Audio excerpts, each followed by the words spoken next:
Ponselku bergetar, menampilkan video jahanam itu. Darahku mendidih melihat anakku disiram air comberan dan ditendang oleh ibu mertua serta gundik suamiku. Tunggu saja. Aku pulang membawa neraka untuk kalian. Kalian membangunkan harimau yang sedang tidur. Sebelum ceritanya dimulai, silakan tulis di kolom komentar dari daerah mana saja teman-teman yang menonton cerita ini. Dan dengar cerita sambil aktivitas apa? Nyapu, ngepel, tiduran, rebahan atau apa? Yuk kita simak ceritanya. Suasana di dalam ruang rapat lantai 40 gedung pencakar langit itu hening dan dingin. Pendingin ruangan bekerja maksimal, namun tidak ada yang berani bersuara. Di ujung meja panjang berbahan kayu mahoni, Kirana duduk dengan anggun. Ia mengenakan blazer hitam dengan potongan tegas yang menyembunyikan sisi keibuannya, menampilkan aura seorang pemimpin tertinggi yang tak terbantahkan. Di hadapannya, jajaran direksi sedang menunduk, menunggu keputusan final terkait akuisisi perusahaan properti baru. Tidak ada satupun dari mereka yang tahu bahwa di luar gedung megah ini, Kirana dikenal sebagai istri yang sederhana, penurut, dan sering dianggap remeh oleh keluarga suaminya. Ponsel Kirana yang tergeletak di meja bergetar panjang. Sebuah notifikasi pesan masuk. Biasanya, Kirana tidak akan pernah membiarkan gangguan sekecil apapun merusak konsentrasi rapat penting yang menyangkut uang ratusan miliar rupiah. Namun, nama pengirim di layar ponselnya membuat jantungnya berdegup tidak nyaman. Bu Endah, tetangga sebelah rumahnya yang cerewet namun baik hati. Dengan gerakan tangan yang memberi isyarat agar presentasi dihentikan sejenak, Kirana meraih ponselnya. Ia membuka pesan itu. Bukan teks, melainkan sebuah video berdurasi 2 menit. Kirana menekan tombol putar. Detik pertama video itu berjalan, rahang Kirana langsung mengeras. Matanya yang tajam membelalak, merekam setiap piksel kejadian biadab yang sedang berlangsung di teras rumahnya sendiri. Di layar kecil itu, terlihat Bima, putra sematawayangnya yang baru berusia 7 tahun, sedang menangis terseduh-seduh dalam posisi terduduk di lantai teras yang kotor. Tubuh kecil Bima basah kuyup, warnanya keruh dan hitam. Itu bukan air keran, melainkan air comberan yang bau dan menjijikan. Di hadapan Bima, berdiri 2 wanita yang sedang tertawa lepas seolah sedang menonton pertunjukan sirkus yang lucu. Wanita pertama adalah Bu Ratih, ibu mertuanya sendiri. Wajah tuanya yang penuh polesan bedak tebal terlihat merah padam karena amarah yang bercampur dengan kepuasan. Di sebelahnya berdiri Jessica, wanita muda yang selama ini disebut-sebut sebagai rekan bisnis oleh suaminya, Bayu. Jessica memegang sebuah ember plastik kosong, bibirnya menyunggingkan senyum sinis yang memuakan. Suara cempreng Bu Ratih terdengar jelas dalam video itu, menembus speaker ponsel Kirana yang volumenya ia kecilkan, namun tetap terdengar seperti petir di telinganya. Rasakan itu, anak nakal. Itu akibatnya kalau kamu tidak punya mata. Lihat tas Tante Jessica jadi kotor kena tumpahan es krim kamu. Dasar anak tidak berguna, sama seperti ibumu, teriak Bu Ratih dalam video itu. Bima terlihat mencoba bangkit. Tangannya gemetar mengusap wajahnya yang kotor. Maaf, Eyang. Bima nggak sengaja. Cicit anak itu. Namun, bukannya merasa iba, Jessica justru maju selangkah. Dengan sepatu hak tingginya yang runcing, ia menendang kaki kecil Bima hingga anak itu kembali tersungkur ke lantai. Aduh, Tante, sakit. Jerit Bima memilukan. Makanya jangan cengeng. Itu tas harganya lebih mahal dari harga diri ibumu. Tahu? Hardik Jessica sambil berkacak pinggang. Udah, Tante Ratih, biarkan saja dia di situ sampai kering. Biar dia tahu rasa. Video berakhir dengan tawa Bu Ratih yang menyetujui tindakan keji itu. Gelap. Pandangan Kirana menggelap sesaat. Napasnya tertahan di tenggorokan. Terasa panas seperti menelan bara api. Rapat direksi, uang ratusan miliar, reputasi perusahaan, semuanya lenyap dari kepalanya. Yang tersisa hanya bayangan anaknya yang disiksa dan dihina. Bima adalah nyawanya. Dan mereka baru saja menyentuh nyawanya. Kirana berdiri mendadak. Kursi kerjanya berderit keras, membuat seluruh peserta rapat terlonjak kaget. Wisnu, Asisten pribadi sekaligus pengacara kepercayaan Kirana yang duduk di sebelahnya, langsung menyadari perubahan drastis pada aura bosnya. Wajah Kirana yang biasanya tenang kini dingin membeku, namun matanya menyala dengan api kemarahan yang siap membakar apa saja. Rapat bubar, ucap Kirana datar. Namun nadanya begitu tajam hingga membuat bulu kuduk orang-orang di ruangan itu meremang. Tapi, Bu Kirana, keputusan investasi. Salah satu direktur mencoba menyela. Saya bilang bubar, bentak Kirana. Satu kali hentakan suara yang langsung membungkam ruangan. Ia menoleh pada Wisnu. Wisnu, ambil alih semuanya. Batalkan jadwalku hari ini. Siapkan mobil sekarang. Aku harus pulang. Tanpa menunggu jawaban, Kirana melangkah cepat keluar ruangan. Langkah kakinya berdebam di lantai marmer, seirama dengan detak jantungnya yang memburu. Di dalam lift pribadi, Kirana menatap pantulan dirinya di cermin. Ia melihat seorang ibu yang terluka, namun ia segera menghapus bayangan itu. Ia tidak boleh pulang sebagai ibu yang menangis. Ia harus pulang sebagai mimpi buruk bagi mereka yang telah menyakiti anaknya. Di dalam mobil mewah yang melaju membelah kemacetan Jakarta, Kirana tidak henti-hentinya mengepalkan tangan hingga kukunya memutih. Ia meraih tisu basah, menghapus lipstik merah menyalanya, dan menggantinya dengan warna pucat. Ia melepas blazer mahalnya, menyisakan kemeja putih polos yang terlihat biasa saja. Ia harus tetap terlihat seperti Kirana yang biasa, setidaknya sampai ia tiba di hadapan mereka. Ia ingin melihat wajah sombong mereka sebelum ia hancurkan. Perjalanan 30 menit terasa seperti 30 tahun. Ketika mobil berbelok masuk ke kompleks perumahan kelas menengah tempat ia tinggal bersama Bayu, Kirana meminta sopirnya berhenti di ujung jalan. Tunggu di sini. Jangan mendekat kecuali saya panggil. Perintah Kirana dingin. Ia turun dari mobil dan berjalan kaki menuju rumahnya. Dari kejauhan, ia bisa melihat pagar rumahnya yang terbuka lebar. Suara tawa masih terdengar dari sana. Rupanya mereka belum puas. Kirana melangkah masuk ke halaman.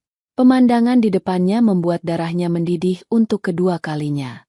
Bima masih duduk memeluk lutut di pojokan teras. Tubuhnya menggigil kedinginan dengan bau menyengat menguar dari bajunya. Sementara Bu Rati dan Jessica duduk santai di kursi teras sambil menikmati teh dan kue. Seolah tidak ada onggokan manusia kecil yang sedang menderita di dekat mereka. Babu sudah pulang, celetuk Jessica saat melihat kedatangan Kirana. Ia sengaja tidak memanggil nama, melainkan sebutan yang merendahkan. Bu Ratih meletakkan cangkir tehnya dengan kasar. Bagus kamu pulang jam segini. Lihat tuh anakmu, bikin malu saja. Dia menumpahkan es krim ke tas branded Jessica. Kamu harus ganti rugi. Potong dari uang belanja bulananmu. Kirana tidak menjawab. Ia berjalan lurus melewati mereka, langsung menuju Bima. Ia berlutut, memeluk tubuh kecil anaknya yang kotor tanpa peduli kemeja putihnya ikut ternoda bau comberan. Ibu! Isak Bima, membenamkan wajahnya ke dada Kirana. Bima takut. SSST, tenang sayang. Ibu di sini. Bisik Kirana lembut. Mencium puncak kepala anaknya yang bau air got. Hatinya hancur berkeping-keping. Tapi ia segera menyatukannya kembali menjadi senjata. Kirana berdiri perlahan. Ia menuntun Bima untuk berdiri di belakang punggungnya.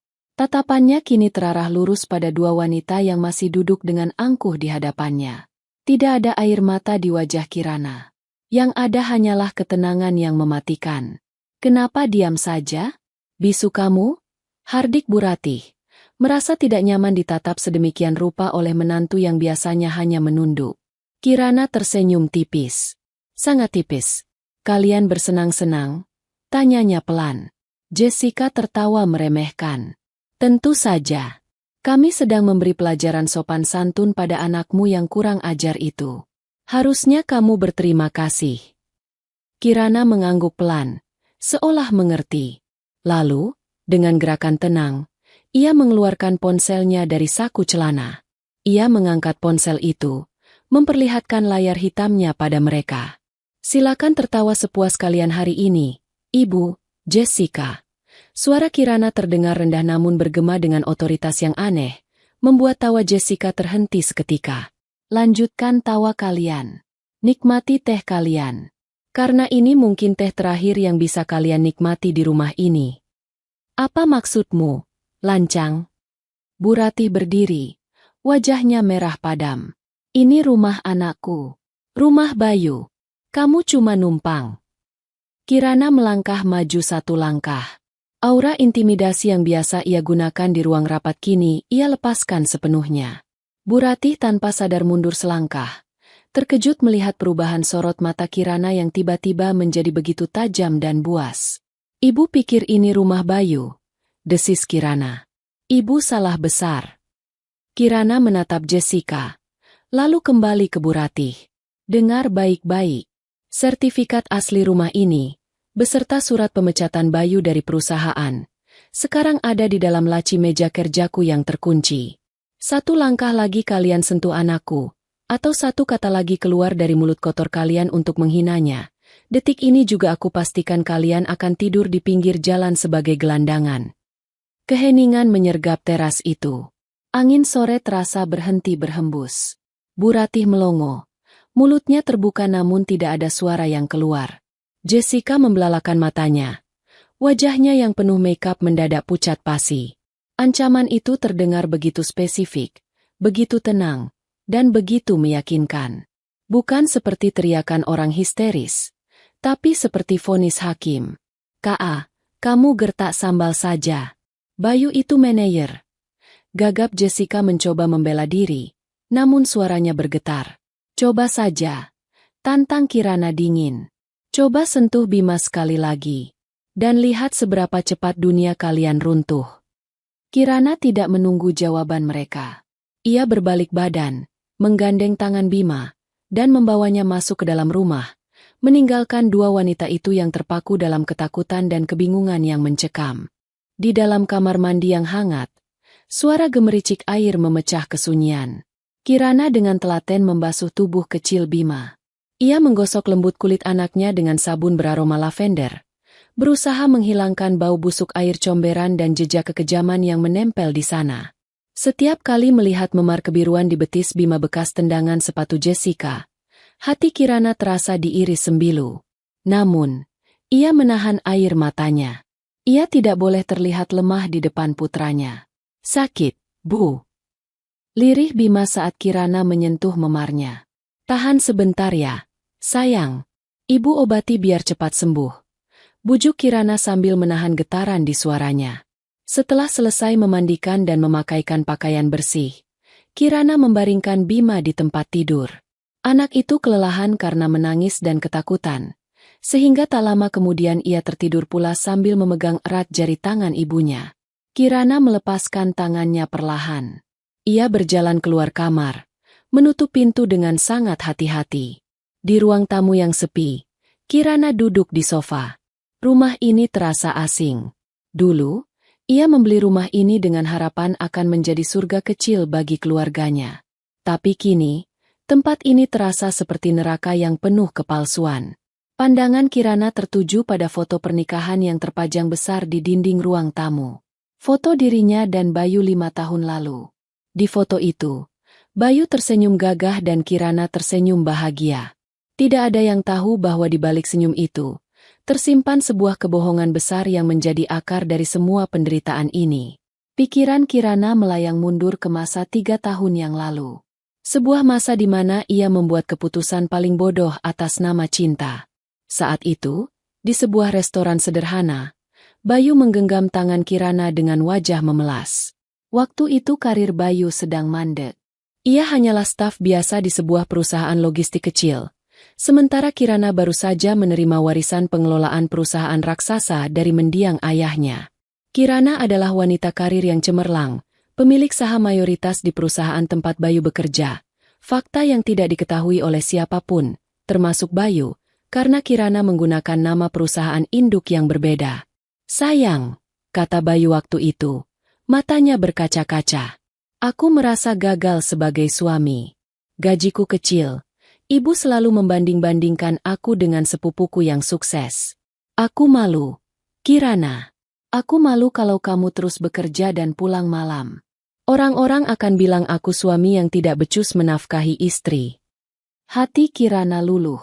Ia sangat mencintai Bayu. Ia ingin suaminya merasa dihargai. Ia ingin Bayu tegak kepalanya sebagai pemimpin keluarga. Terus, apa yang Mas mau aku lakukan? Tanya Kirana lembut waktu itu. Berhentilah bekerja, pinta Bayu. Biar aku yang berjuang. Biar aku yang jadi tulang punggung. Aku janji akan kerja keras. Aku cuma minta kamu di rumah. Urus Bima, urus ibu. Biarkan aku merasa jadi laki-laki seutuhnya. Kirana termakan bujuk rayu itu. Ia mengangguk. Demi harga diri suaminya, Kirana memutuskan untuk mundur dari operasional harian perusahaannya. Ia menyerahkan kepemimpinan harian pada dewan direksi, dan ia sendiri memilih menjadi ibu rumah tangga. Namun, Kirana tidak bodoh. Ia tahu gaji Bayu tidak akan cukup untuk membiayai gaya hidup Bu Ratih yang hedonis dan kebutuhan rumah tangga mereka. Maka, Kirana melakukan intervensi rahasia. Lewat Wisnu, asistennya, Kirana mengatur agar Bayu mendapatkan promosi kilat di perusahaan. Ia memerintahkan HRD untuk menaikkan posisi Bayu menjadi manajer, meski kompetensi Bayu sebenarnya pas-pasan. Tidak hanya itu, setiap bulan, Kirana menyuntikkan dana, bonus kinerja, ke rekening Bayu. Uang itu sebenarnya adalah uang pribadi Kirana, dividen perusahaannya sendiri, yang ia salurkan seolah-olah itu adalah gaji dari kantor Bayu. Bayu pulang dengan bangga memamerkan slip gajinya yang tiba-tiba membengkak. Lihat, sayang, aku berhasil. Gajiku naik 3 kali lipat karena prestasiku. Seru Bayu waktu itu dengan sombongnya. Kirana hanya tersenyum, menyembunyikan fakta bahwa dialah yang menggaji suaminya sendiri dengan angka fantastis itu. Ia pikir, dengan begini Bayu akan bahagia dan rumah tangga mereka akan harmonis. Betapa salahnya Kirana. Uang dan jabatan palsu itu ternyata mengubah Bayu menjadi monster. Merasa memiliki uang banyak, Bayu mulai bertingkah. Ia menjadi sombong, merasa dirinya adalah raja yang menghidupi Kirana. Ia mulai meremehkan Kirana yang hanya di rumah. Kamu itu bisanya cuma minta uang, ucap Bayu suatu hari ketika Kirana meminta uang untuk bayaran sekolah Bima. Kamu nggak tahu susahnya cari duit di luar sana. Kerjaanmu cuma dasteran di rumah. Kata-kata itu menyakitkan, tapi Kirana menelannya demi Bima.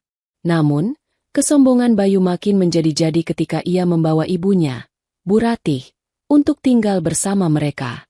Bu Ratih, yang merasa anaknya sudah sukses kaya raya, semakin menginjak-injak harga diri Kirana. Bagi Bu Ratih, Kirana adalah benalu yang beruntung dinikahi anaknya yang sukses. Dan puncaknya adalah kehadiran Jessica 6 bulan lalu. Bayu memperkenalkan Jessica sebagai rekan bisnis yang membantu proyek kantor. Tapi insting istri tidak bisa dibohongi. Kirana melihat tatapan mereka. Ia melihat tas-tas mahal yang tiba-tiba dimiliki Jessica. Tas yang dibeli dengan uang, gaji, Bayu, uang Kirana. Kirana terbangun dari lamunannya. Suara pintu depan terbuka membuyarkan memori pahit itu. Ia mendengar langkah kaki Bayu masuk rumah. Diikuti suara rengekan manja Bu Ratih dan isak tangis palsu Jessica. Bayu, kamu harus lihat apa yang istrimu lakukan. Adu Bu Ratih dengan suara keras. Dia mengancam ibu. Dia bilang mau mengusir ibu dan Jessica. Dia sudah gila. Iya, Mas, aku takut banget tadi. Tambah Jessica dengan nada dibuat-buat. Kirana menarik napas panjang. Ia berdiri dari sofa. Wajahnya datar tanpa ekspresi. Kebohongan yang ia bangun demi harga diri suami ternyata menjadi senjata makan tuan. Bayu merasa kuat karena ia berdiri di atas panggung yang dibuatkan oleh Kirana. Tapi hari ini, Kirana sudah memutuskan. Panggung sandiwara itu harus diruntuhkan. Jika Bayu menggunakan kekuasaan dan uang semuanya untuk menyakiti Bima, maka Kirana akan menarik kembali semua fasilitas itu. Bayu melangkah masuk ruang tamu. Wajahnya merah menahan amarah setelah mendengar laporan ibunya. Ia menatap Kirana dengan nyalang. "Heh, apa-apaan kamu, hah?" bentak Bayu, menunjuk wajah Kirana. Berani-beraninya kamu ngancam ibu dan Jessica. Kamu lupa siapa yang kasih kamu makan? Siapa yang bayar listrik rumah ini? Kamu itu cuma numpang hidup. Sadar diri dong. Kirana menatap suaminya dengan tatapan yang sulit diartikan. Dulu ia melihat cinta di mata itu. Kini ia hanya melihat kebodohan yang arogan. Aku sadar diri, Mas. Jawab Kirana pelan namun tegas. Sangat sadar. Justru kamu yang sepertinya sedang tidur panjang dan bermimpi indah. Ngomong apa kamu? Jangan ngelantur. Bayu hendak maju, tapi langkahnya terhenti melihat sorot mata Kirana yang dingin, berbeda dari biasanya. Kirana melirik jam dinding. Sudah waktunya. Ia sudah cukup bersabar selama 3 tahun. Ia sudah cukup memberikan kesempatan bagi Bayu untuk menjadi laki-laki sejati. Tapi suaminya malah memilih menjadi pecundang yang menyiksa anak sendiri demi menyenangkan Gundik dan ibunya yang gila harta. Nikmatilah teriakanmu malam ini, Mas, batin Kirana. Karena besok, saat matahari terbit, kau akan menyadari bahwa istana pasirmu sudah tersapu ombak. Kirana berbalik badan, mengabaikan teriakan Bayu, dan berjalan masuk kembali ke kamar Bima. Ia mengunci pintu dari dalam. Di dalam kegelapan kamar, Kirana membuka ponselnya, mengirim pesan singkat pada Wisnu. Siapkan semua berkasnya. Besok kita eksekusi. Seminggu sebelum insiden penyiraman air comberan yang menimpa Bima, suasana di rumah itu sebenarnya sudah terasa ganjil bagi Kirana. Ada ketegangan yang menggantung di udara. Sebuah rahasia busuk yang berusaha ditutupi dengan pewangi ruangan yang menyengat. Siang itu, Kirana pulang lebih awal dari biasanya. Ia tidak ke kantor pusat, melainkan memutuskan untuk bekerja dari rumah secara diam-diam karena merasa sedikit tidak enak badan. Mobilnya sengaja ia parkir di jalan samping kompleks agar tidak menarik perhatian orang rumah, karena ia ingin istirahat total tanpa diganggu oleh rengekan minta uang dari ibu mertuanya. Saat ia membuka pintu depan dengan pelan, rumah tampak sepi. Namun, suara isak tangis tertahan terdengar dari arah dapur. Itu suara Bu Ratih. Kirana mengurungkan niatnya untuk langsung naik ke kamar. Instingnya mengatakan ada sesuatu yang tidak beres. Dengan langkah tanpa suara, berbekal kemampuan mengendap-endap yang ia pelajari dari tahun-tahun mengawasi perusahaannya secara rahasia, Kirana mendekat ke arah dapur. Ia mengintip dari balik tembok penyekat ruang tengah. Di sana, Bu Ratih sedang duduk meringkuk di lantai dapur, memegang ponselnya dengan tangan gemetar hebat.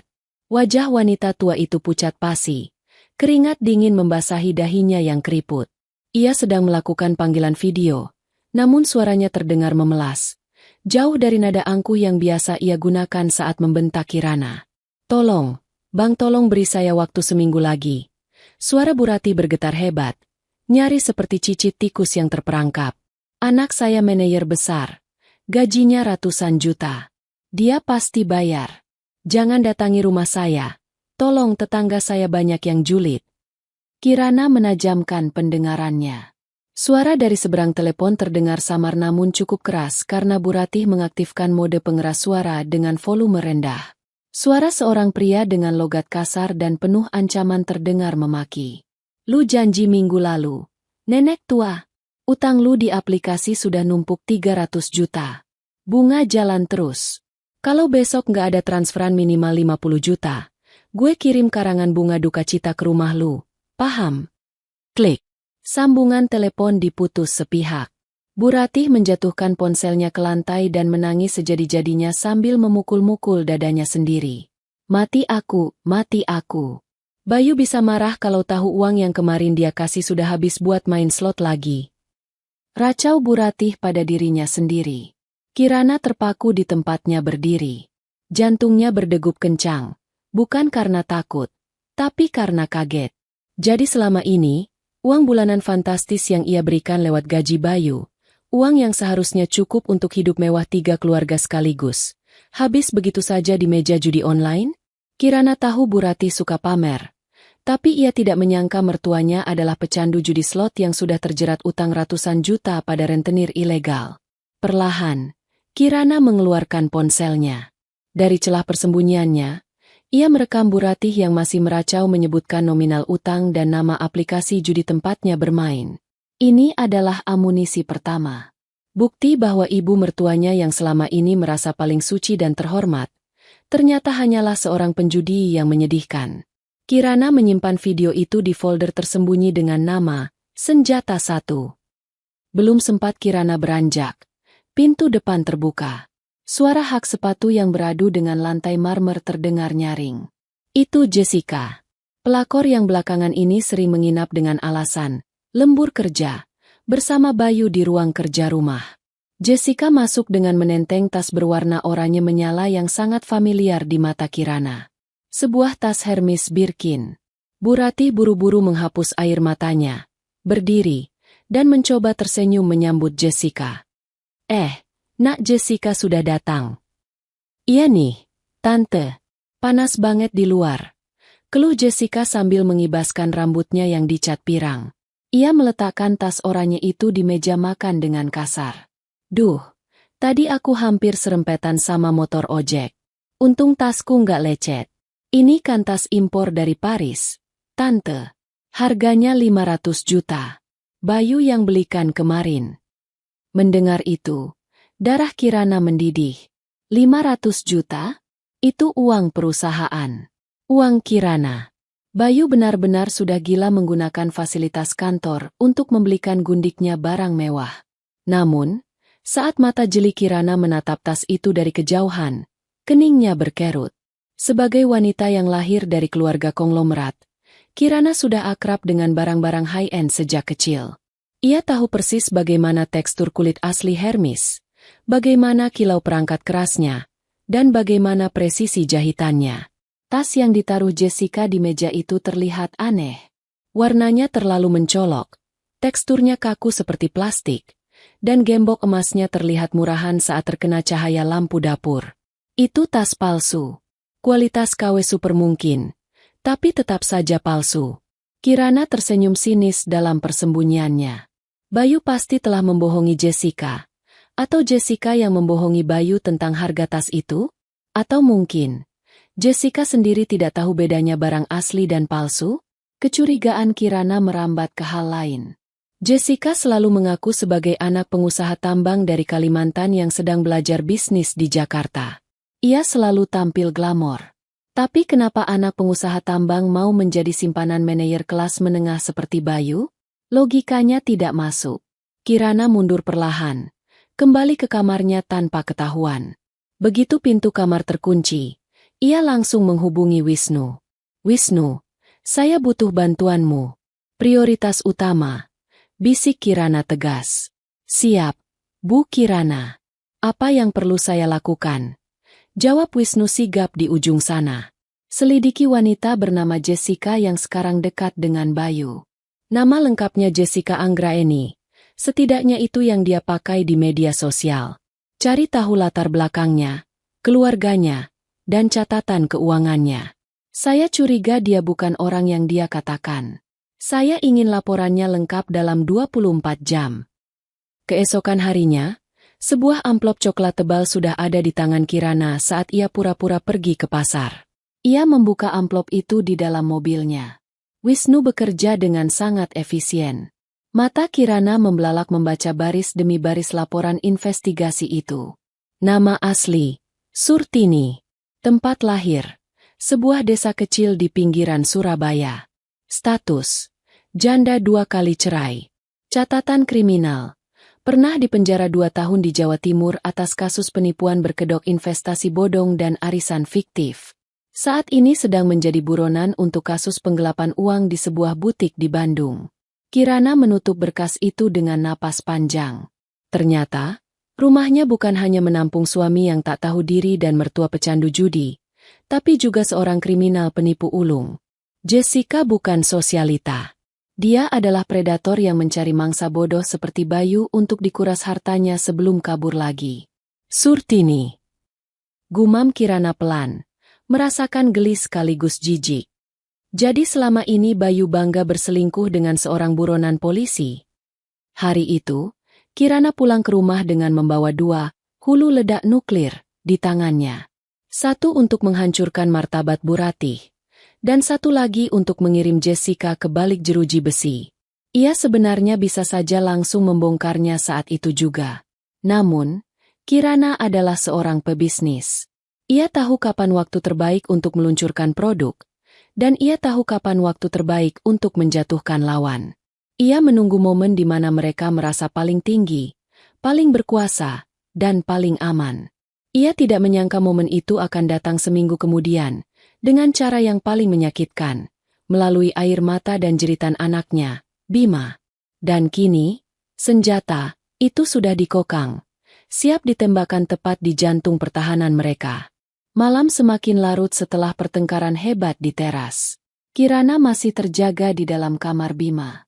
Anaknya sudah tertidur pula setelah diberi obat penurun panas, karena suhu tubuhnya sempat naik akibat kedinginan dan syok.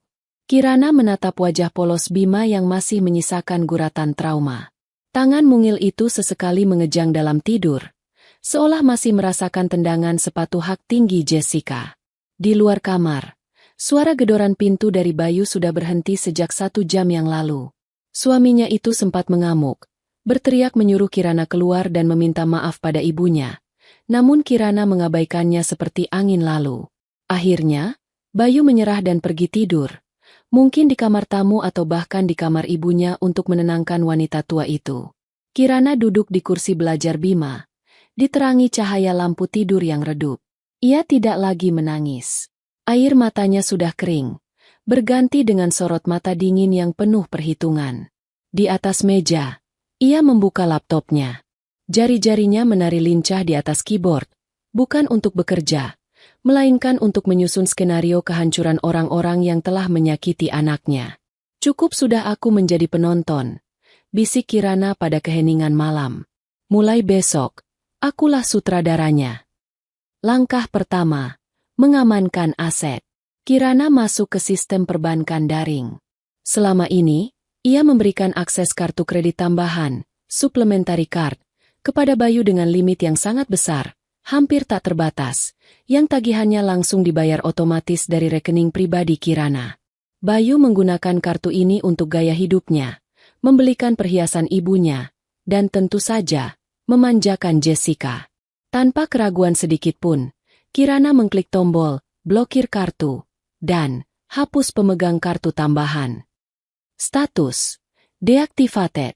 Detik itu juga, kartu kredit platinum di dompet Bayu berubah menjadi sekeping plastik tak berharga. Kirana membayangkan wajah Bayu saat mencoba menggunakannya besok untuk membeli sarapan mahal atau mentraktir Jessica, dan kartu itu ditolak. Senyum tipis terukir di bibir Kirana. Langkah kedua, mempersiapkan bukti hukum. Kirana membuka flash disk yang diberikan Wisnu tempo hari, menyatukannya dengan video yang dikirim oleh Bu Endah.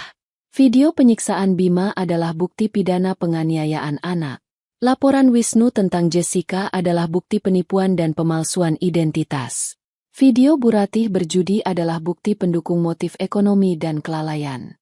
Kirana menyusun semua berkas itu dalam satu folder digital yang ia namai Doomsday, Hari Kiamat. Ia kemudian mengirimkan email terenkripsi kepada Wisnu. Subjek: eksekusi besok pagi. Isi: Wisnu, siapkan tim hukum.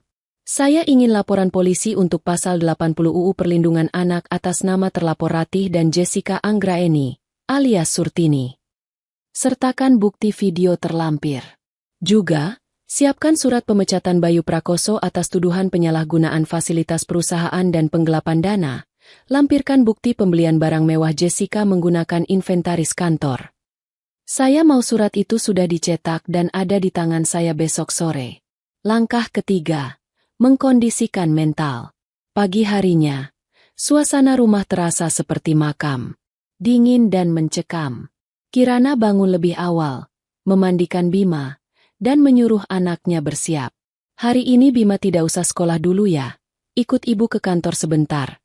Nanti kita jalan-jalan. Bujuk Kirana. Ia tidak ingin meninggalkan Bima sedetik pun di rumah ini bersama monster-monster itu. Saat Kirana keluar kamar menuntun Bima, ia melihat pemandangan yang memuakkan di meja makan. Bu Ratih dan Jessica sedang duduk menunggu sarapan. Sementara Bayu tampak sibuk dengan ponselnya. Tidak ada makanan terhidang di meja. Biasanya, Kirana sudah bangun subuh untuk memasak menu spesial bagi mereka. Hari ini, meja itu kosong melompong. "Heh, istri malas," tegur Bu Rati saat melihat Kirana. "Jam segini belum ada makanan? Kamu mau kami mati kelaparan? Ingat ya, ancaman kamu kemarin gak mempan buat ibu. Bayu sudah janji akan memberi kamu pelajaran kalau kamu berani macam-macam lagi."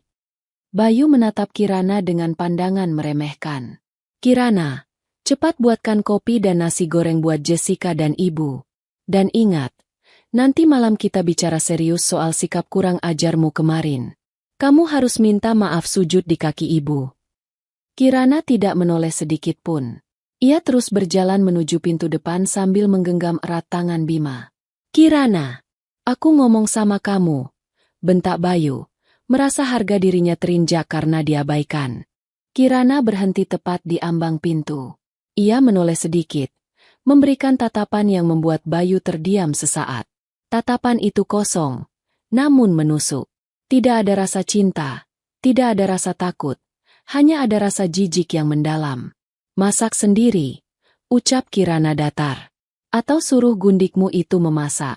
Mulai hari ini, aku bukan pelayan di rumah ini." "Kurang ajar." Jessica berdiri, hendak mengejar. "Bayu, lihat istrimu. Masa aku disuruh masak? Tanganku kan baru mani cure." "Sudah, biarkan dia pergi," kata Bayu dengan nada sok berkuasa, meski hatinya sedikit gentar melihat perubahan sikap istrinya. Paling dia cuma mau cari perhatian. Nanti kalau uang belanjanya aku stop, dia juga bakal nangis-nangis minta ampun.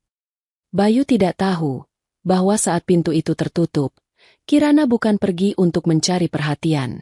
Kirana pergi untuk menemui pengacaranya, menandatangani surat kuasa, dan memastikan bahwa saat matahari terbenam nanti, Bayu tidak akan punya uang sepeser pun untuk di-stop. Di dalam mobil yang melaju menjauhi rumah, Kirana menelepon Bu Endah. "Halo, Bu Endah," sapa Kirana dengan suara yang jauh lebih ramah. Jeng Kirana." "Aduh, Jeng, saya masih gemetar lihat kejadian kemarin. Gimana Bima?" tanya Bu Endah khawatir. "Bima baik-baik saja, Bu. Saya mau minta tolong satu hal lagi. Nanti sore, sekitar jam 5, tolong Ibu ajak ibu-ibu komplek kumpul di depan rumah saya ya. Bilang saja ada tontonan seru. Saya ingin ada saksi mata saat sampah di rumah saya dibersihkan." "Waduh, Jeng Kirana mau ngapain?" tanya Bu Endah penasaran namun antusias. "Saya mau bersih-bersih rumah, Bu. Bersih-bersih besar-besaran," jawab Kirana singkat. "Rencana sudah matang. Jebakan sudah dipasang. Senjata rahasia sudah di tangan." Kirana menarik napas panjang, merasakan kelegaan yang aneh. Ia tidak sabar menunggu sore hari tiba. Saat di mana ia akan membuka topeng mereka satu persatu dan menunjukkan siapa sebenarnya pemilik panggung ini. Sore nanti, tidak akan ada lagi Kirana yang lemah. Yang ada hanyalah Nyonya Kirana, sang eksekutor. Matahari mulai condong ke barat, melemparkan sinar oranye yang menyilaukan ke ruang tamu rumah itu. Jarum jam menunjukkan pukul 5 sore. Di dalam rumah, suasana tampak tenang namun rapuh. Bu Rati sedang duduk di sofa empuk sambil memijat keningnya, sementara Jessica, atau wanita yang mengaku bernama Jessica itu, sedang sibuk memoles kuteks merah menyala di kuku-kukunya, berusaha terlihat santai meski sebenarnya hatinya gelisah karena kartu kredit Bayu ditolak saat ia mencoba memesan makanan online tadi siang. Pintu depan terbuka lebar dengan bantingan yang cukup keras, membuat Bu Rati terlonjak kaget dan botol kuteks Jessica hampir tumpah. Kirana berdiri di ambang pintu. Namun, ini bukan Kirana yang biasa mereka lihat. Wanita yang biasanya pulang membawa belanjaan pasar dengan baju lusuh dan wajah lelah. Kirana kali ini mengenakan setelan blazer putih bersih yang membalut tubuhnya dengan sempurna. Rambutnya yang biasanya dicepol asal-asalan kini terurai indah dan berkilau usai ditata di salon mahal.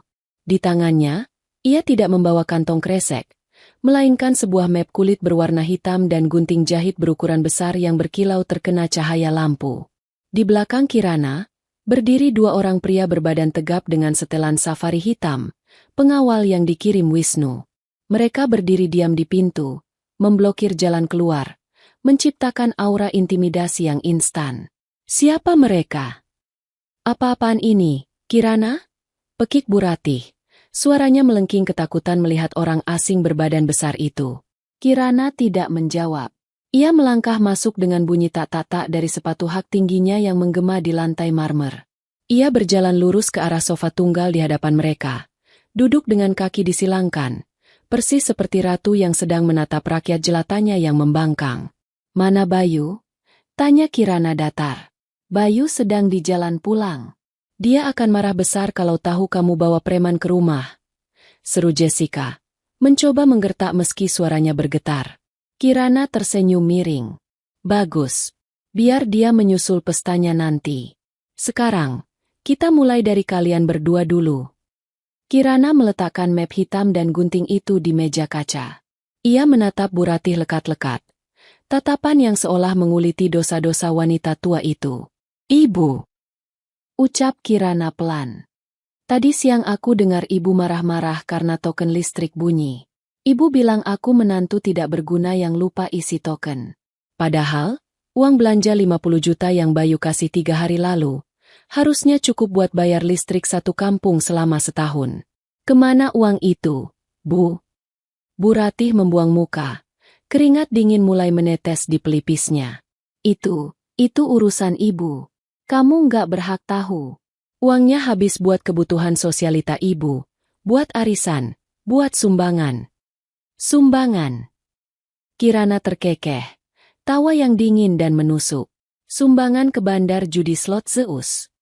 Mata Bu Ratih membelalak lebar. Bola matanya nyaris keluar. Napasnya tercekat. Jessica yang duduk di sebelahnya ikut terdiam. Menatap bingung. Tanpa banyak bicara, Kirana mengeluarkan ponselnya. Ia menyambungkannya ke Smart TV besar di ruang tamu itu melalui koneksi nirkabel. Detik berikutnya, layar TV yang biasanya menampilkan sinetron kesukaan Bu Ratih, kini menampilkan rekaman video yang sangat jelas. Dalam video itu, terlihat Bu Ratih sedang duduk di lantai dapur, menangis memohon-mohon pada layar ponselnya. Suara percakapannya dengan rentenir terdengar menggelegar di seluruh ruangan melalui speaker home theater. Ampun, Bang. Tolong jangan bunuh saya.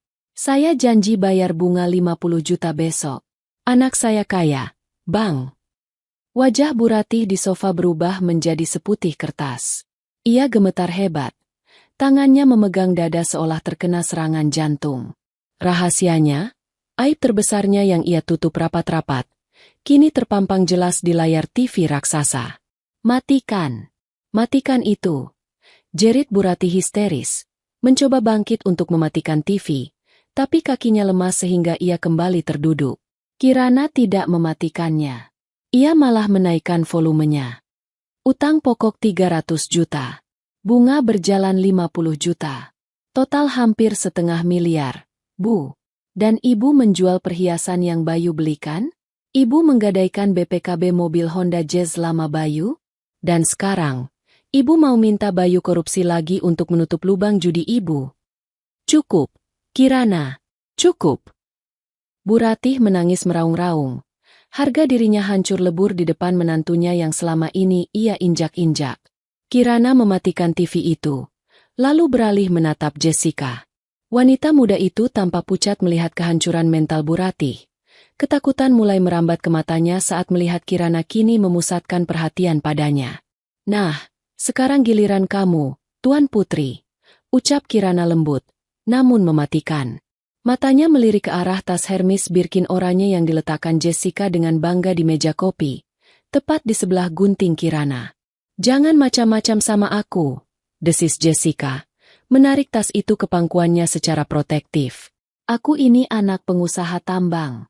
Kalau papaku tahu kamu mengintimidasi aku, kamu bisa habis. Anak pengusaha tambang. Kirana mengangguk-angguk pura-pura kagum. Tambang apa? Tambang pasir di Kali Brantas? Atau tambang derita? Kirana mengambil gunting besar di meja dengan gerakan cepat. Kilatan besi tajam itu membuat Jessica menjerit kaget. Apa yang mau kamu lakukan? Teriak Jessica. Tas itu. Tunjuk Kirana dengan ujung gunting. Kamu bilang harganya 500 juta. Asli dari Paris. Kulit buaya asli. Iya. Memang asli. Kalau asli, kulit buaya tidak akan meleleh kalau dibakar, dan tidak akan mudah sobek. Mari kita uji kualitas tas 500 juta ini, kata Kirana sambil berdiri dan mendekat. Jessica mencoba lari, tapi salah satu pengawal di pintu menahannya dengan satu tangan, mendudukannya kembali ke sofa dengan kasar. Kirana meraih tas oranye itu, merampasnya dari tangan Jessica yang lemah. Krek! Tanpa ragu sedetik pun, Kirana menancapkan gunting itu ke tengah-tengah tas dan mengguntingnya memanjang. Jangan! Jerit Jessica histeris seolah kulitnya sendiri yang digunting. Kirana merobek tas itu hingga terbelah dua. Lapisan dalamnya terlihat jelas. Busa tipis dan kain furing murahan.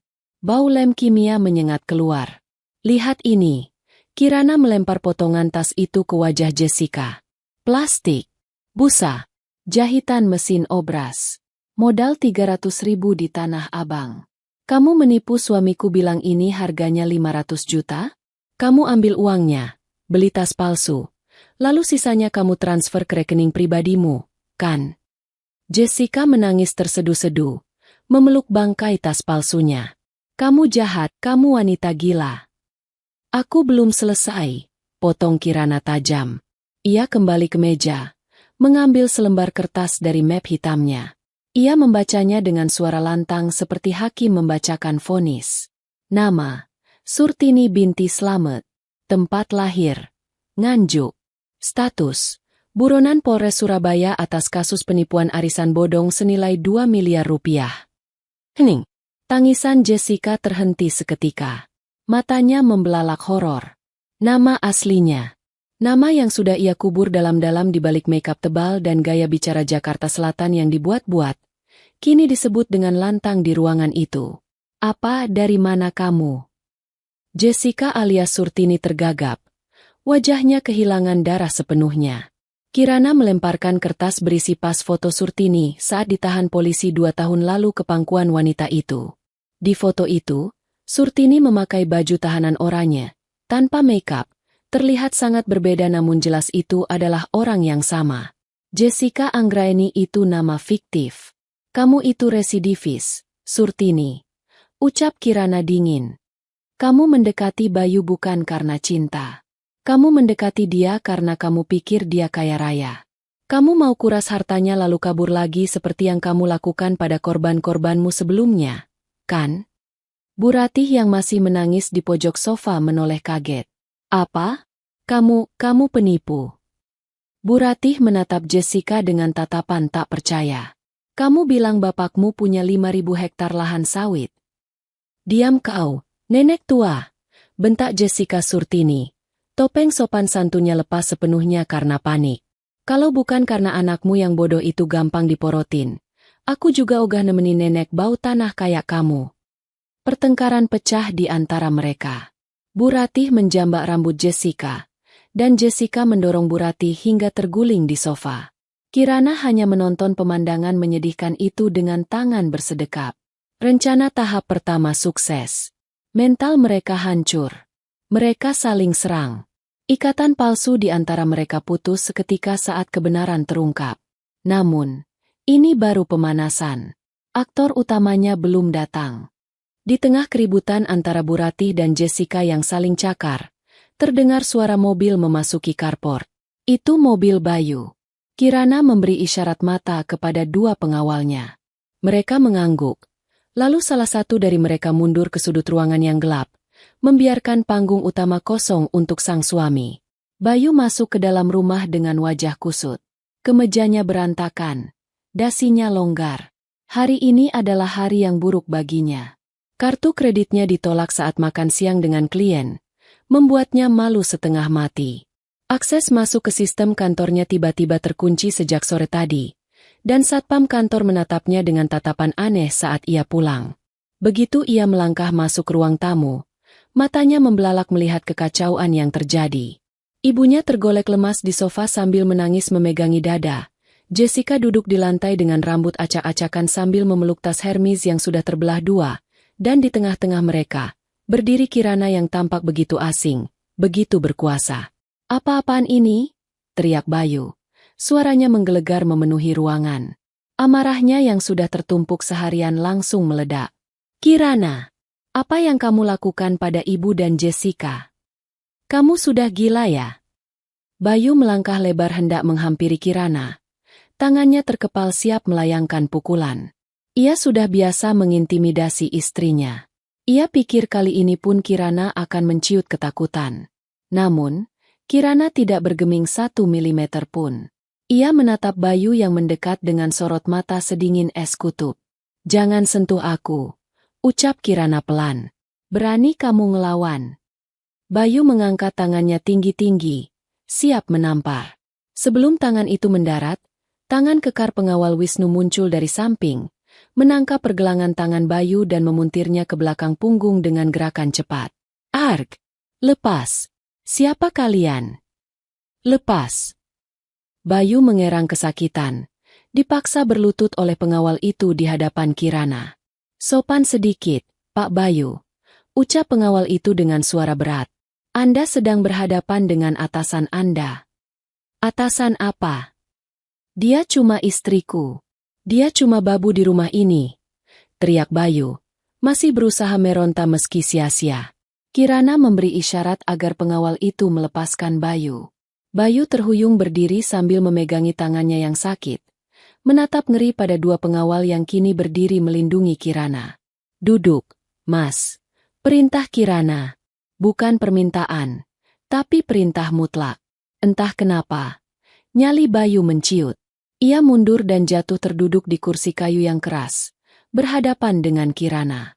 "Kamu pikir kamu siapa? Hah?" desis Bayu, napasnya memburu. "Kamu bawa preman ke rumahku?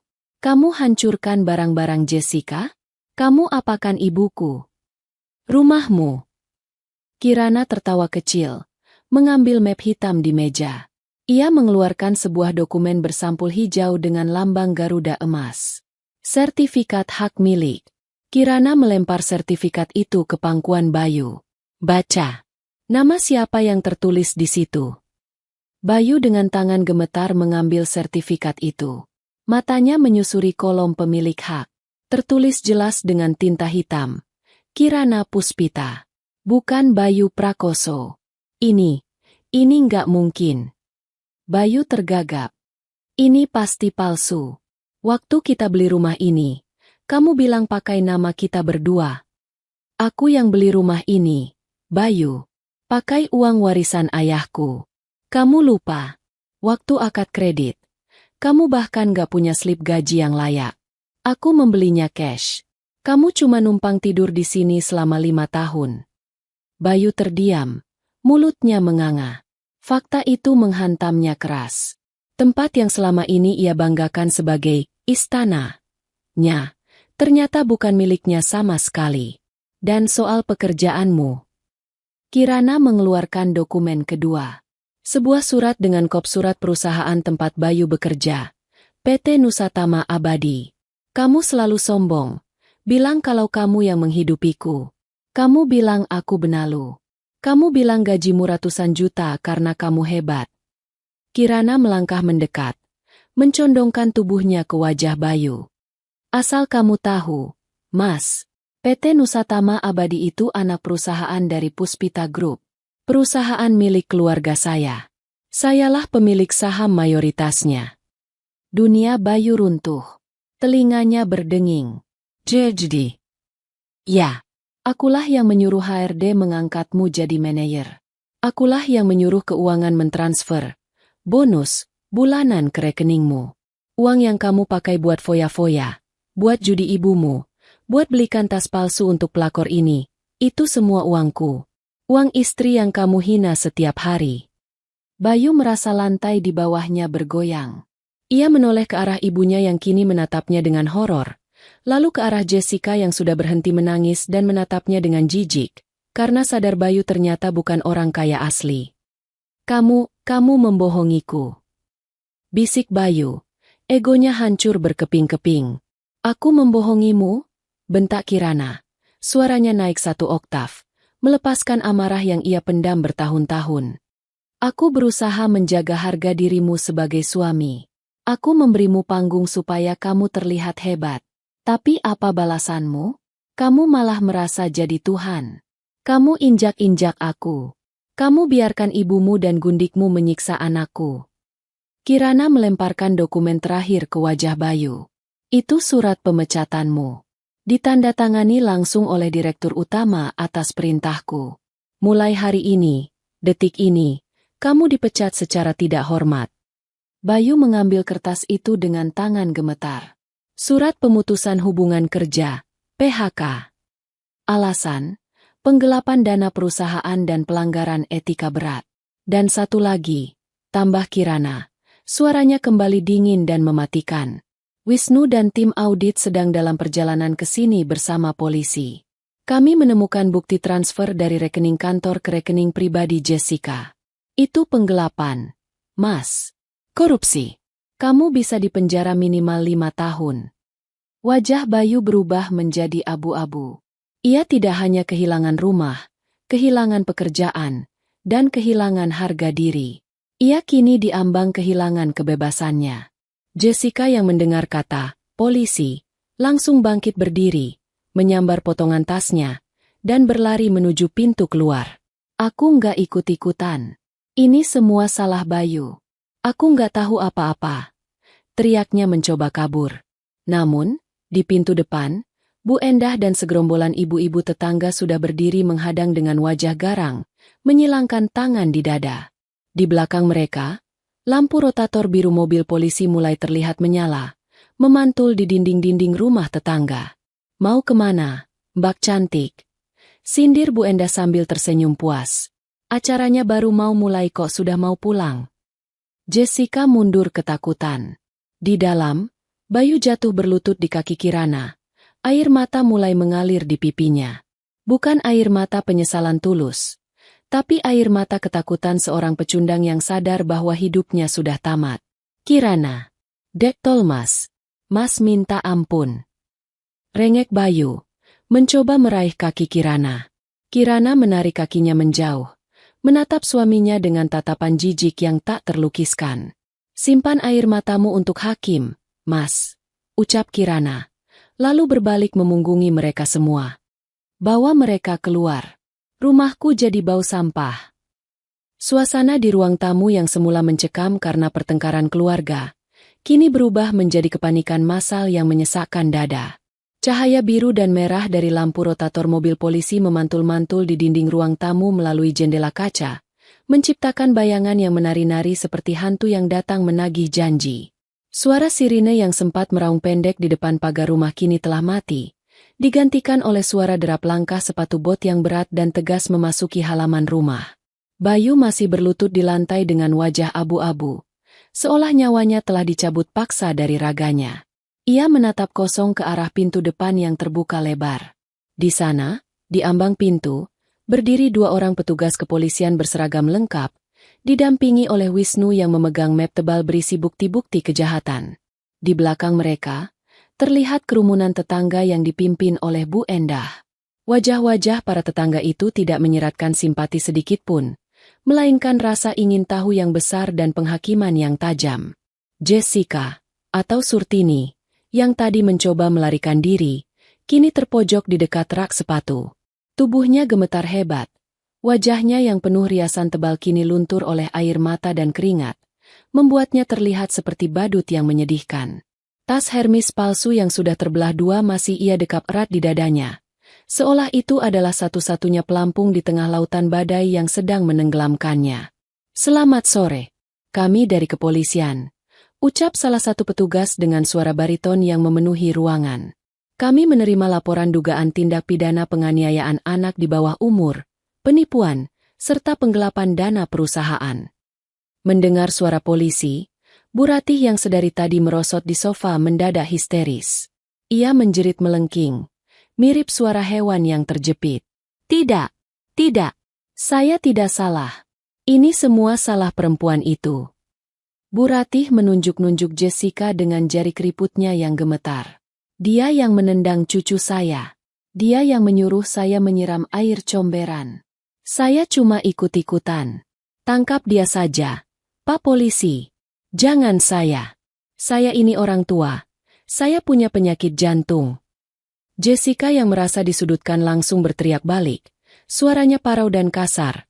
Logat aslinya yang medok keluar tanpa bisa ditahan lagi. Heh, nenek lampir. Lu yang ngomporin gue. Lu bilang cucu lu anak sial. Lu yang ketawa paling kenceng waktu air got itu disiram. Jangan cuci tangan lu ya. Cukup, bentak polisi itu tegas. Kalian bisa jelaskan semuanya di kantor polisi.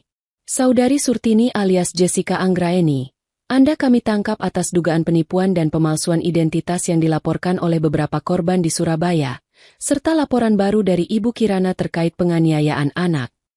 Polisi itu mengeluarkan borgol besi yang berkilau dingin. Jessica membelalak. Ia mundur hingga punggungnya menabrak dinding. Enggak mau. Bayu. Bayu tolong aku. Kamu kan manajer. Kamu punya koneksi kan? Tolong aku, sayang. Bayu tidak bergerak. Ia bahkan tidak menoleh. Ia terlalu sibuk meratapi nasibnya sendiri yang hancur lebur.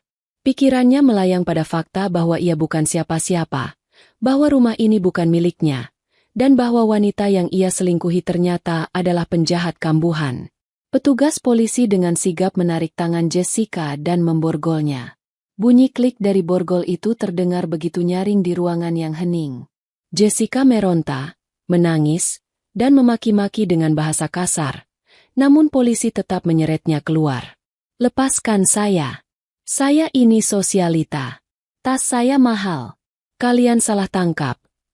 Racau Jessica saat digelandang keluar pintu.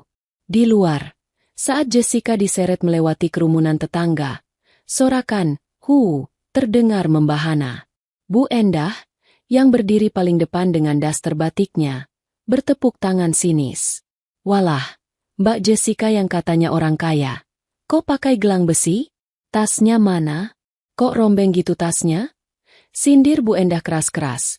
Disambut tawa mengejek dari ibu-ibu kompleks lainnya. Makanya, jangan sombong jadi orang. Udah pelakor, penipu lagi. Kembali ke dalam rumah, polisi kedua mendekati Bu Ratih. Ibu Ratih, Anda juga harus ikut kami untuk dimintai keterangan sebagai terlapor kasus kekerasan pada anak. Saya nggak mau. Bayu, tolong Ibu, usir mereka. Kamu kan yang punya rumah ini. Bu Ratih merangkak, memegangi kaki Bayu, mengguncang-guncang celana anaknya. Bayu akhirnya menunduk, menatap ibunya dengan tatapan kosong. Ibu, rumah ini bukan punya Bayu. Lirihnya dengan suara parau yang menyedihkan. Bayu nggak punya apa-apa. Bu, kita sudah tamat. Apa maksudmu? Jangan bodoh. Lawan istrimu yang kurang ajar itu. Bu Ratih masih mencoba menyangkal realita. Wisnu maju selangkah, menengahi drama itu. Ia menatap Bu Ratih dengan tatapan profesional namun dingin. Maaf, Bu Ratih. Berdasarkan bukti video CCTV dan rekaman saksi, tindakan ibu terhadap saudara Bima memenuhi unsur pidana. Silakan kooperatif, atau kami harus melakukan tindakan paksa. Akhirnya, dengan tubuh lemah seperti tak bertulang, Bu Ratih dipapah oleh polisi keluar rumah. Saat melewati Kirana yang berdiri tegak seperti patung pualam, Bu Ratih sempat berhenti. Ia menatap menantunya dengan mata penuh kebencian bercampur ketakutan. Kamu tega sama mertua sendiri? Kamu akan kualat, Kirana, desis Bu Ratih. Kirana menatap balik. Matanya tenang laksana danau yang dalam. Kualat itu untuk orang yang menyiksa anak kecil yang tidak berdosa. Bu, nikmati masa tua ibu di penjara. Di sana tidak ada mesin judi slot. Jadi mungkin ibu bisa lebih rajin ibadah.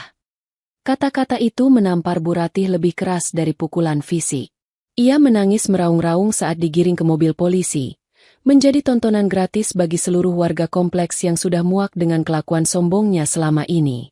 Kini, di ruang tamu yang luas itu, hanya tersisa Bayu, Kirana, Wisnu, dan 2 pengawal.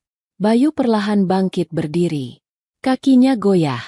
Ia memandang sekeliling ruangan yang penuh barang-barang mewah, sofa kulit, lukisan mahal, guci keramik, yang selama ini ia kira miliknya.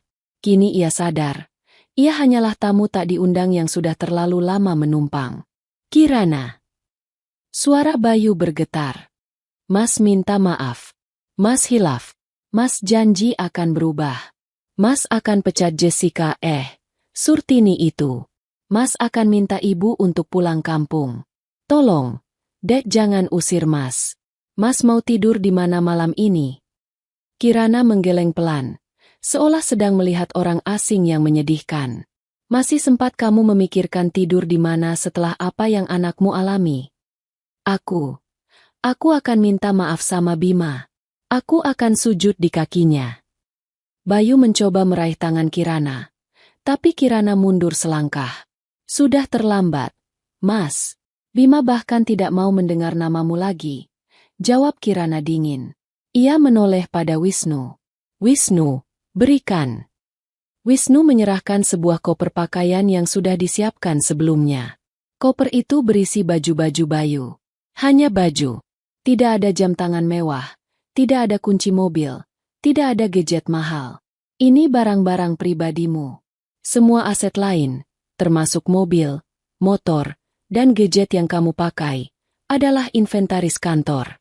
Karena kamu sudah dipecat, semua itu disita. Jelas Kirana. Tapi dompetku? ATM-ku? Tanya Bayu panik. Kartu kredit sudah saya blokir. Rekening gajimu sudah dibekukan oleh bank atas permintaan perusahaan karena indikasi penggelapan dana. Yang kamu punya sekarang hanya uang tunai yang ada di sakumu. Semoga cukup untuk bayar kos-kosan murah. Bayu ternganga. Kamu benar-benar mau membunuhku pelan-pelan. Aku tidak membunuhmu, Mas. Aku hanya mengembalikanmu ke posisimu yang sebenarnya. Posisi sebelum aku mengangkat derajatmu. Ucap Kirana tajam. Sekarang, keluar. Kirana, tolong. Kita suami istri. Wisnu, seret dia keluar. Perintah Kirana tanpa ragu. Dua pengawal berbadan tegap langsung mencengkeram lengan Bayu di kiri dan kanan. Bayu meronta, berteriak-teriak memanggil nama Kirana. Tapi tenaga pengawal itu jauh lebih kuat. Bayu diseret paksa melewati pintu depan, melintasi teras tempat Bima disiksa kemarin, dan dilempar keluar pagar besi. Koper pakaiannya dilempar menyusul, mendarat di aspal jalan yang kotor. Brak! Pagar besi tinggi itu ditutup rapat di depan hidung Bayu. Suara kunci gerbang yang diputar terdengar seperti vonis mati. Di luar pagar, puluhan tetangga masih berkumpul. Mereka melihat Bayu yang tersungkur di aspal dengan tatapan mencemooh. Tidak ada satupun yang menolongnya.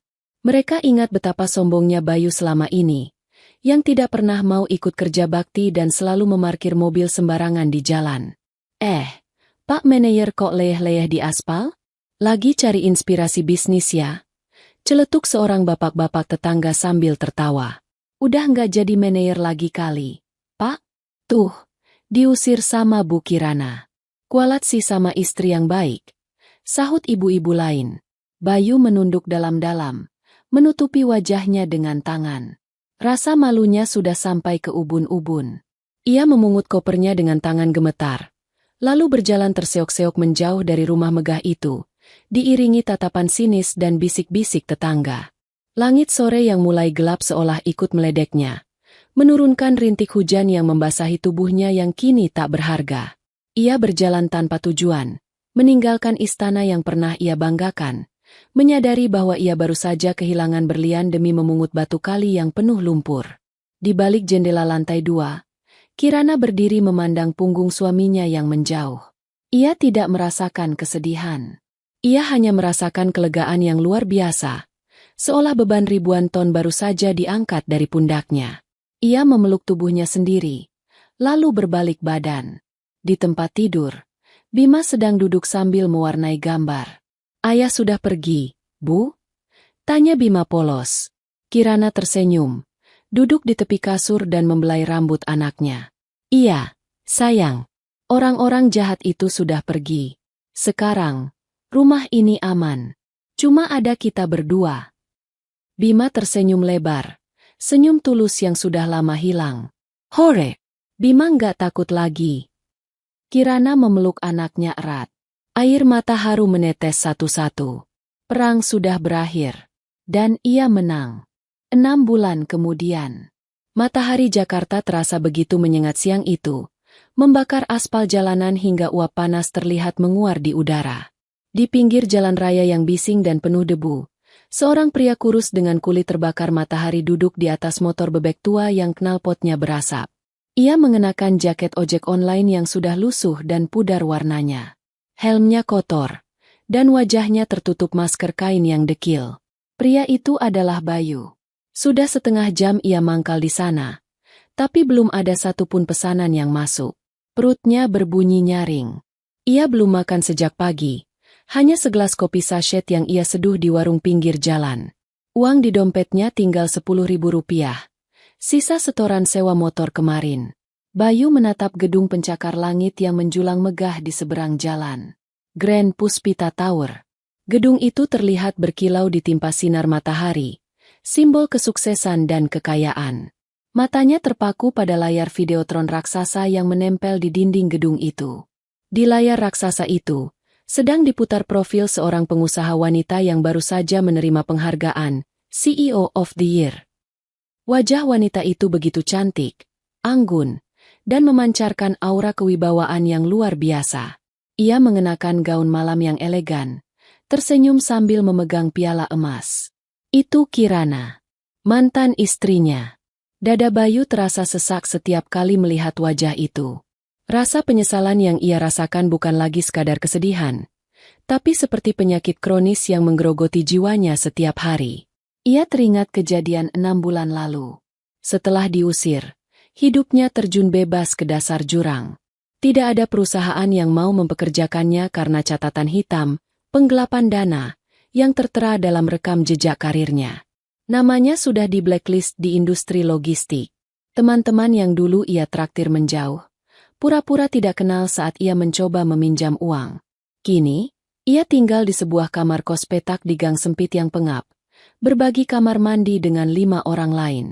Tidur beralaskan kasur busa tipis, dan makan nasi bungkus seadanya. Setiap malam, ia dihantui bayangan kehidupan mewahnya dulu. AC dingin, kasur empuk, masakan lezat Kirana, dan tawa Bima. Semua itu hilang karena kebodohannya sendiri.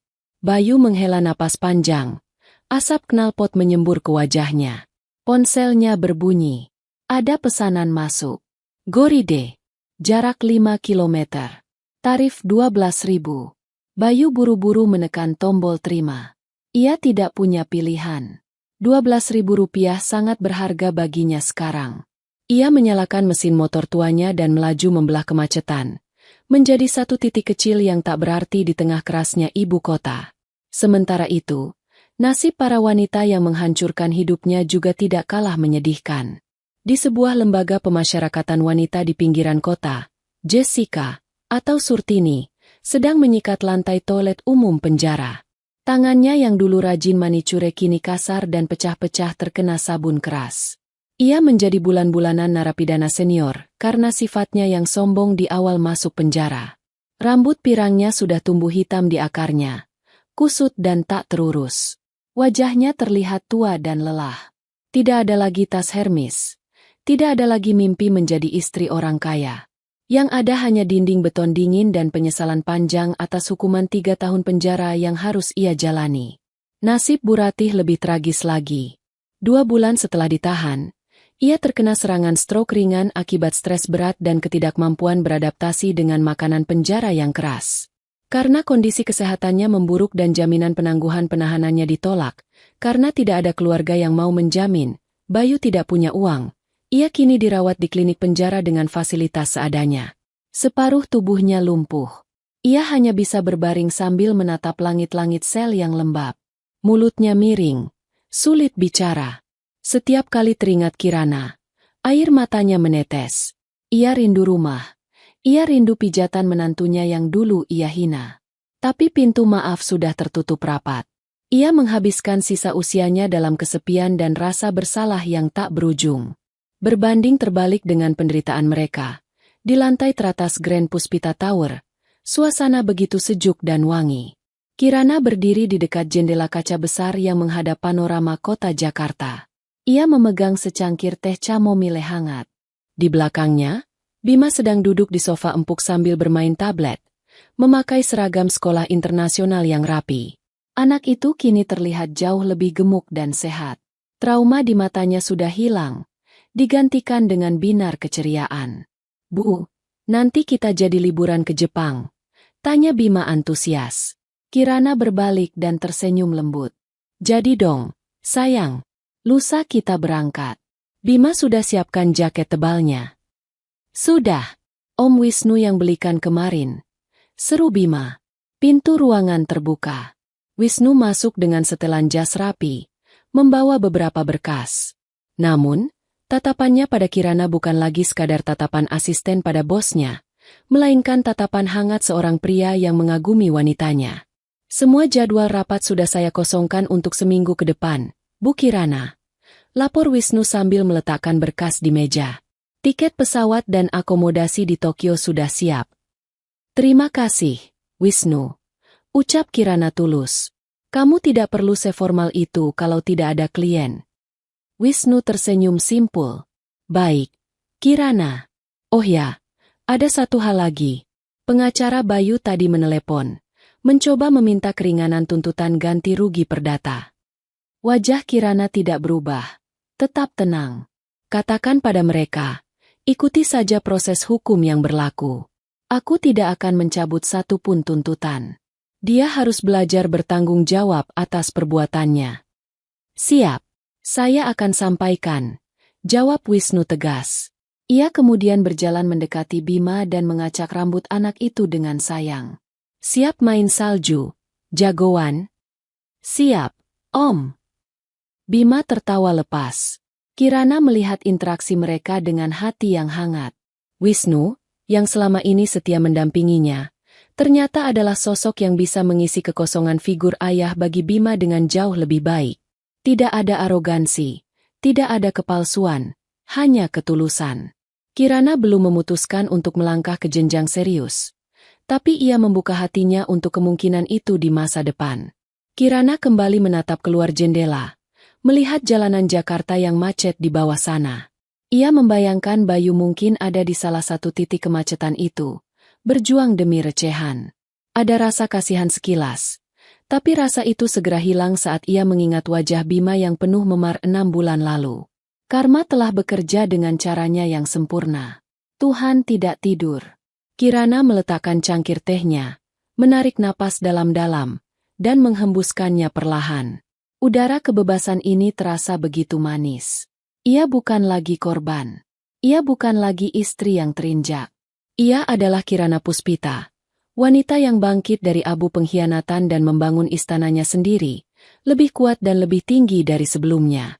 "Ayo, kita pulang," ajak Kirana pada Bima dan Wisnu. "Makan malam di restoran favorit Bima. Yuk." "Ayo." Bima melompat dari sofa.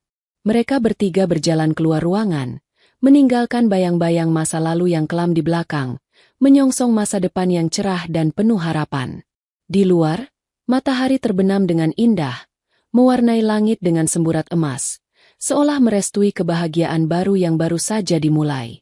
Tamat, tamat, tamat, tamat, tamat, tamat.